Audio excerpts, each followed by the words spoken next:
Hi everyone, welcome back to Grow Malayalam. ഇപ്പോൾ financial വേൾഡിൽ exchange traded funds ETFs മിക്കപ്പോഴും ഒരു ഈസി അതിൽ ചീപ്പ് ഫൈനാൻഷ്യൽ ടൂൾ ആയിട്ട് കാണാറുണ്ട്. അവർ മിക്കപ്പോഴും ഡൈവേഴ്സിഫിക്കേഷൻ, ട്രാൻസ്പെറൻസി, അതുപോലെ ഏറ്റവും പ്രധാനമായിട്ട് ലോ കോസ്റ്റ്, അതായത് ലോ എക്സ്പെൻസ് വെച്ച് ഓഫർ ചെയ്യാറുണ്ട്. ഇന്നത്തെ ഇന്ത്യൻ ഇൻവെസ്റ്റേഴ്സിന് അവരുടെ ലക്ഷ്യം ഇപ്പോൾ എന്തോ ആയിക്കോട്ടെ, പല മാർക്കറ്റ് ഇൻഡെക്സിൽ എക്സ്പോഷർ എടുക്കണമെങ്കിൽ അല്ലെങ്കിൽ ഗ്ലോബൽ മാർക്കറ്റിൽ ഇൻവെസ്റ്റ് ചെയ്ത് ഇന്റർനാഷണൽ ഡൈവേഴ്സിഫിക്കേഷൻ നേടണമെങ്കിലും ഇന്നിപ്പോൾ ETFs ഒരു ഫ്ലെക്സിബിൾ, അതിൽ കൺവീനിയന്റ് ആയിട്ടുള്ള ഒരു ഓപ്ഷൻ ആണ്. പക്ഷേ ഈ ഒരു യൂണിക് സ്ട്രക്ചറിനും നിങ്ങൾ ലോങ് ടേം റിട്ടേൺസിനെ ബാധിക്കുന്ന രീതിയിലുള്ള ഒരു മെയിൻ ട്രാപ്പിൽ നിങ്ങളെ കൊണ്ടെത്താൻ വേണ്ടിയിട്ട് സാധിക്കും. അപ്പൊ ഈ ഒരു ട്രാപ്പ് ഒക്കെ നിങ്ങൾ ഇപ്പോൾ ഇഗ്നോർ ചെയ്താൽ ലോ കോസ്റ്റ് ഇൻവെസ്റ്റ്മെന്റ് ഹൈ റിസ്കിലേക്ക് ഇവിടെ മാറാം. ഇന്നത്തെ നമ്മുടെ ഈ ഒരു അനാലിസിസിൽ നമ്മൾ ഈ ഒരു ഹിഡൻ ട്രാപ്സ് അല്ലെങ്കിൽ ഫാക്ടേഴ്സ് ആവും നമ്മളിവിടെ ഡിസ്കസ് ചെയ്യുന്നത്. So let's begin today's video.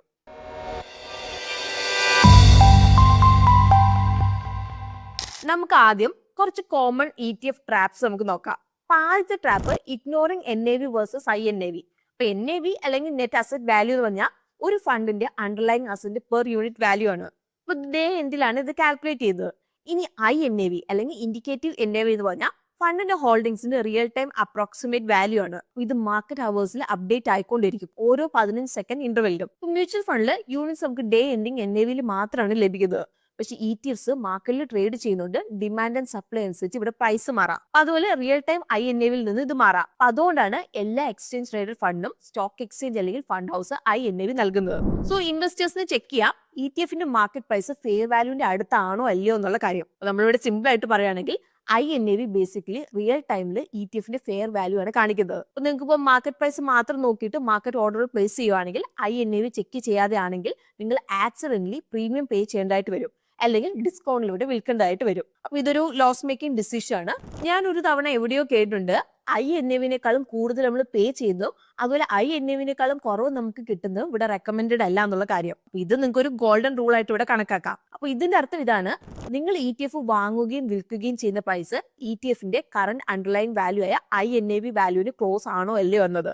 Ideally ETF trades NAV അല്ലെങ്കിൽ INAV-ക്ക് അടുത്തായിരിക്കണം, ഒരുപാട് ദൂരെ ആവരുത്. ഇപ്പം പറയുകയാണെങ്കിൽ സിൽവർ ETF-ന്റെ INAV ഉച്ചയ്ക്ക് ഒരു യൂണിറ്റ് 50 രൂപയാണെന്ന് വിചാരിക്കുക. പക്ഷെ എന്തോ റീസൺ കൊണ്ട് മാർക്കറ്റ് പ്രൈസ് 53 രൂപയായെന്ന് നിങ്ങൾ വിചാരിക്കുക, അതായത് 6% പ്രീമിയം. അപ്പൊ നിങ്ങൾ ഇവിടെ ആലോചിക്കാതെ 53 രൂപയ്ക്ക് നിങ്ങൾ വാങ്ങിയാൽ നിങ്ങൾ ഇവിടെ ഓവർ പേ ചെയ്യുകയാണ് ചെയ്തത്. അതായത് 100 രൂപ മൂല്യമുള്ളതിന് നിങ്ങളുടെ 106 രൂപ കൊടുക്കുകയാണ് ചെയ്തത്. അപ്പം ഇതിനുള്ള സൊല്യൂഷൻ എന്താണ്? എപ്പോഴും നിങ്ങൾ INAV ചെക്ക് ചെയ്യുക. അപ്പൊ നിങ്ങൾക്ക് ഇത് NSE അല്ലെങ്കിൽ BSE വെബ്സൈറ്റിൽ നിങ്ങൾക്ക് കാണാം, അല്ലെങ്കിൽ AMC വെബ്സൈറ്റിൽ. ഇപ്പൊ ചില എക്സ്പേർട്സ് അഡ്വൈസ് ചെയ്യുന്ന ETF-ന് മാർക്കറ്റ് ഓർഡേഴ്സ് അവോയ്ഡ് ചെയ്യാനായിട്ടാണ്, എസ്പെഷ്യലി ലോ ലിക്വിഡ് ETFs-ന്. കാരണം നിങ്ങളിപ്പോൾ വലിയ ഓർഡർ പ്ലേസ് ചെയ്താൽ പ്രൈസ് പെട്ടെന്ന് കൂടാം. അപ്പൊ നിങ്ങളോട് ഓർക്കുക, ETFs എന്ന് പറഞ്ഞാൽ അൾട്ടിമേറ്റ്ലി ഓപ്പൺ എൻഡഡ് ഫണ്ട്സ് ആണ്. ഓതറൈസ് പാർട്ടിസിപ്പൻസ് പുതിയ യൂണിറ്റ്സ് ക്രിയേറ്റ് അല്ലെങ്കിൽ റെഡീം ചെയ്ത പ്രൈസിനെ NAV-നോട് അലൈൻ ചെയ്യണം. അപ്പൊ നിങ്ങളിപ്പം ETF വലിയ പ്രീമിയത്തിൽ വാങ്ങുവാണ്, അതിൽ ആർബിട്രേജ് പെട്ടെന്ന് നടക്കുവാണെങ്കിൽ നിങ്ങൾ ഇവിടെ ഓവർ പ്രൈസ്ഡ് ആയിട്ടുള്ളത് ഹോൾഡ് ചെയ്യേണ്ടതായിട്ട് നിങ്ങൾ ഇവിടെ വരും. ഇനി ഇവിടുത്തെ രണ്ടാമത്തെ ട്രാപ്പ് വരുന്നത് ഡിമാൻഡ് സപ്ലൈ മിസ്മാച്ച് ആണ്. അപ്പൊ ഇതിന്റെ ഒരു റീസെന്റ് എക്സാമ്പിൾ നിങ്ങളിപ്പോൾ കണ്ടതായിരിക്കും, സിൽവർ ETFs-ലെ പ്രീമിയം. 2025 ഇന്ത്യയിലെ സിൽവർ പ്രൈസ് റെക്കോർഡ് ഹൈ എത്തി. അതിൽ ഇൻവെസ്റ്റേഴ്സ് ഒരുപാട് സിൽവർ ETFs വാങ്ങാനായിട്ട് തുടങ്ങി. അപ്പം ഇതിന്റെ റിസൾട്ട് എന്തായിരുന്നു? സിൽവർ ETFs-ന്റെ market price demand supply gap കൊണ്ട് NAV-നേക്കാളും വളരെ കൂടുതലായി പോയി. ഒക്ടോബർ 2025 ചില സിൽവർ ETFs NAV-നേക്കാളും 10 മുതൽ 12% പ്രീമിയത്തിലാണ് ട്രേഡ് ചെയ്തിരുന്നത്. അതായത് ഇവിടെ അണ്ടർലൈങ് ETFs-ന്റെ വില 100 രൂപയാണെങ്കിൽ മാർക്കറ്റിലുള്ള ആളുകൾ 110 മുതൽ 112 രൂപ വരെ കൊടുക്കാൻ വേണ്ടിയിട്ട് റെഡിയായിരുന്നു. അപ്പൊ ഇത് സംഭവിച്ചത് first year season, industrial demand, ഇൻവെസ്റ്റേഴ്സിന്റെ ഫോമോ കാരണമാണ്. അപ്പൊ ഇത് കാരണം സിൽവർ ഡിമാൻഡ് നല്ലപോലെ കൂടി. പക്ഷെ സിൽവറിന്റെ ഫിസിക്കൽ സപ്ലൈ ടൈറ്റ് ആയിരുന്നു. അപ്പൊ അതുകൊണ്ട് ETF ഇഷ്യൂസ് പുതിയ യൂണിറ്റ്സ് നേരത്തെ ക്രിയേറ്റ് ചെയ്യാൻ വേണ്ടിയിട്ട് അവർക്ക് കഴിഞ്ഞില്ലായിരുന്നു. അപ്പൊ നിങ്ങളിപ്പോ ഇങ്ങനെ വിചാരിക്കുക, ഏതെങ്കിലും ഒരാള് സിൽവർ ETF 10% പ്രീമിയത്തിൽ വാങ്ങി എന്നുള്ള കാര്യം. അങ്ങനെയെങ്കിൽ അവർ ഫേസ് ചെയ്യുന്ന റിസ്ക് എന്താണ്? അടുത്ത കുറച്ച് ആഴ്ചയിൽ സപ്ലൈ ഇവിടെ നോർമൽ ആയ അല്ലെങ്കിൽ ആർബിട്രേജ് പ്ലേയേഴ്സ് വന്നാൽ ഈ പ്രീമിയം പെട്ടെന്ന് ഇവിടെ ഇടിയാം. അപ്പം ഇതാണ് എക്സാക്ട്ലി ഇവിടെ സംഭവിച്ചത്. ഇപ്പൊ പ്രീമിയം നോർമൽ ആയപ്പോൾ സിൽവർ ETF-ന്റെ പ്രൈസ് പെട്ടെന്ന് ഇടിഞ്ഞു. ഇപ്പൊ റിപ്പോർട്ട്സ് പ്രകാരം ചില സിൽവർ ETF-ന്റെ യൂണിറ്റ് 10 മുതൽ 15% പ്രീമിയത്തിലാണ് അവർ ട്രേഡ് ചെയ്തിരുന്നത്. അപ്പൊ ആഴ്ചയ്ക്കുള്ളിൽ തന്നെ ഡിസ്കൗണ്ടിലേക്ക് ഇടിഞ്ഞു. അപ്പൊ ഇത് കാരണം ഇൻവെസ്റ്റേഴ്സിന് ഓൾമോസ്റ്റ് 20% അടുത്തുള്ള നോഷണൽ ലോസ് ഇവിടെ സംഭവിച്ചിട്ടുണ്ട്. ഈവൻ ദോ നമ്മുടെ സിൽവറിന്റെ സ്പോട്ട് പ്രൈസ് അത്ര ക്രാഷ് ആയിട്ടില്ലെങ്കിലും. ഇതിന്റെ അർത്ഥം ഇവിടെ നഷ്ടം വന്നത് പ്രീമിയം പോയതുകൊണ്ട് മാത്രമാണ്. ഇത് വേറെ സിനാരിയോയിൽ സംഭവിക്കാം. RBI ഓവർസീസ് ഇൻവെസ്റ്റ്മെന്റ്സിൽ ലിമിറ്റ് ഇമ്പോസ് ചെയ്തപ്പോൾ ഗ്ലോബൽ ETFs-ൽ പ്രീമിയം ആയിരുന്നു ഡിമാൻഡ് സപ്ലൈ മിസ്മാച്ചിൽ വേറൊരു കേസ്. ഇപ്പൊ 2022-23 ആർബിന്റെ $1 ബില്യൺ ഹിറ്റ് ചെയ്തപ്പോൾ Indian AMCs overseas ETF units issue ചെയ്യാൻ വേണ്ടി സാധിക്കാതായി. പിന്നെ 23-24 ഇന്ത്യൻ മാർക്കറ്റിനേക്കാളും US മാർക്കറ്റ് നന്നായി പെർഫോം ചെയ്തു. അപ്പോൾ പുതിയ സപ്ലൈ ബ്ലോക്ക് ആയതുകൊണ്ട് ചില ഇന്ത്യൻ ലിസ്റ്റഡ് ഇന്റർനാഷണൽ ETFs NAV-നേക്കാളും 15-20% പ്രീമിയത്തിൽ വന്നു. അപ്പൊ പലരും തർക്കിച്ചു റുപ്പി ഡിപ്രീസിയേഷൻ കോമ്പൻസേറ്റ് ചെയ്യുന്നു.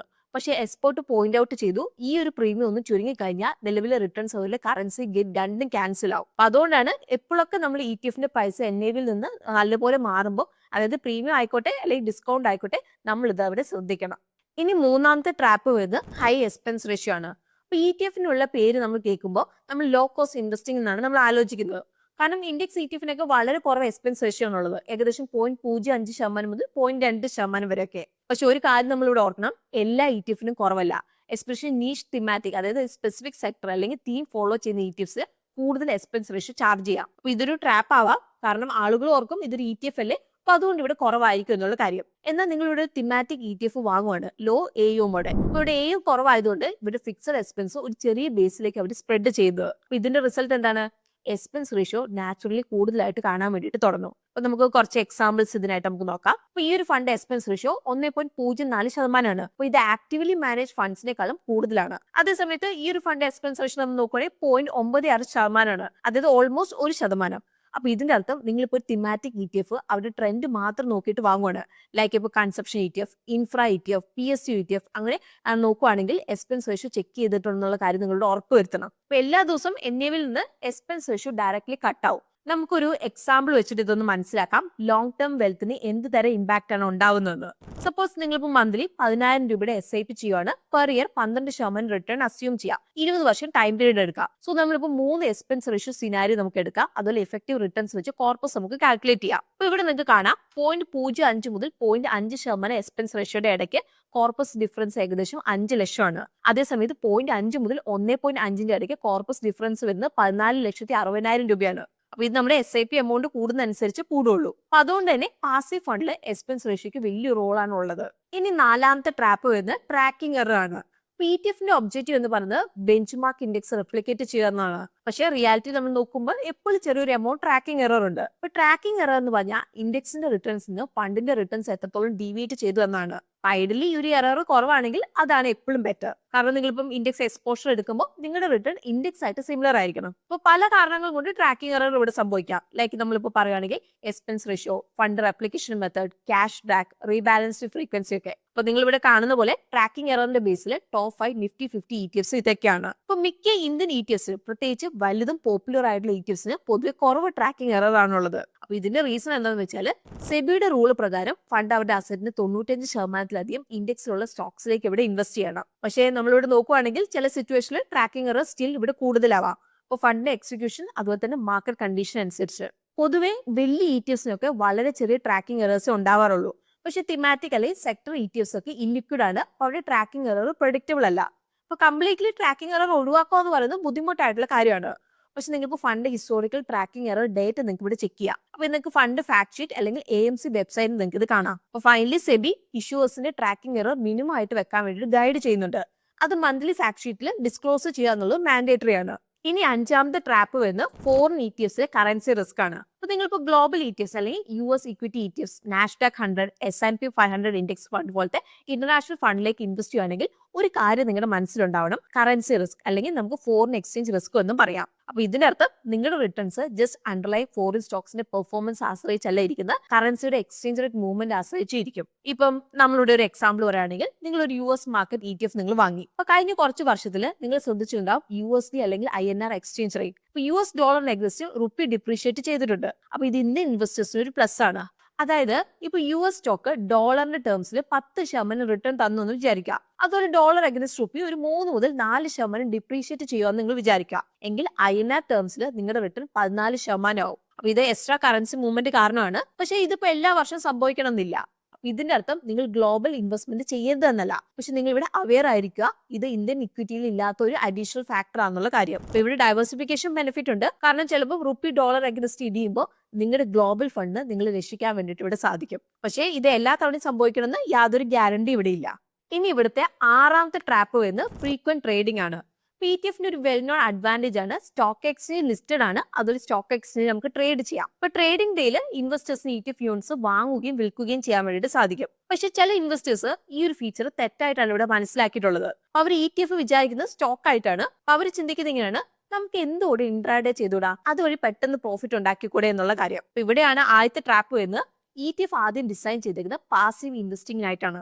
ലോങ് ടേമിലേക്ക് ഹോൾഡ് ചെയ്തുകൊണ്ട് ഇൻഡെക്സ് പെർഫോമൻസ് മിറർ ചെയ്യാനായിട്ടാണ്. ഒരിക്കലും ഫ്രീക്വന്റ് സ്പെക്കുലേറ്റീവ് ട്രേഡിംഗിനല്ല. അപ്പൊ നിങ്ങൾ എല്ലാ ദിവസവും ETFs വാങ്ങുകയും വിൽക്കുകയും ചെയ്തിട്ടുണ്ടെങ്കിൽ ട്രാൻസാക്ഷൻ കോസ്റ്റ് അതിൽ ടാക്സിൽ നിങ്ങൾ ഇവിടെ സ്റ്റക്ക് ആവാം. അപ്പൊ നിങ്ങൾ ഇങ്ങനെ ചിന്തിക്കാം, ഇപ്പൊ മാർക്കറ്റ് ഇടിയുമാണ്, അപ്പൊ നിങ്ങൾ ടെൻഷനിൽ നിങ്ങൾ നിഫ്റ്റി 50 ETF നിങ്ങൾ വിൽക്കുവാണ്. അങ്ങനെയെങ്കിൽ എന്തായാലും നിങ്ങൾ തെറ്റായൊരു പ്രൈസിലായിരിക്കും ഇവിടെ വിൽക്കുന്നത്.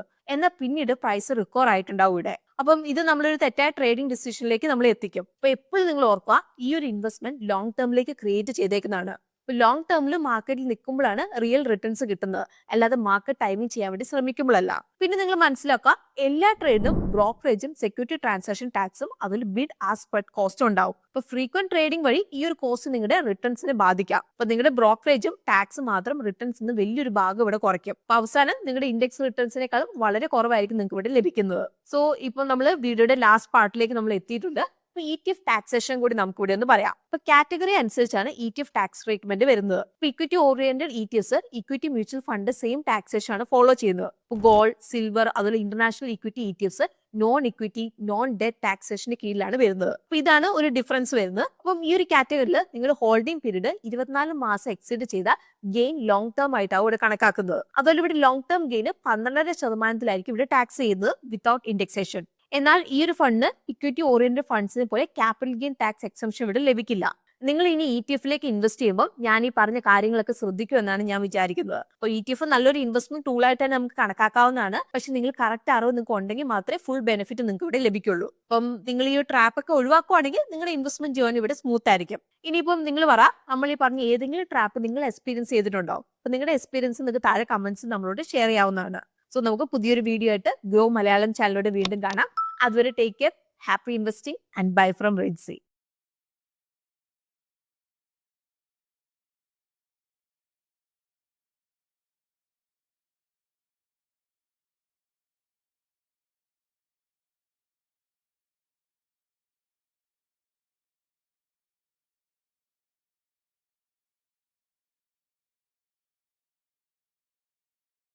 Investment in securities market are subject to market risks. Read all the related documents carefully before investing. Please read the risk disclosure documents carefully before investing in equity shares, derivatives, mutual fund, and or other instruments traded on the stock exchanges.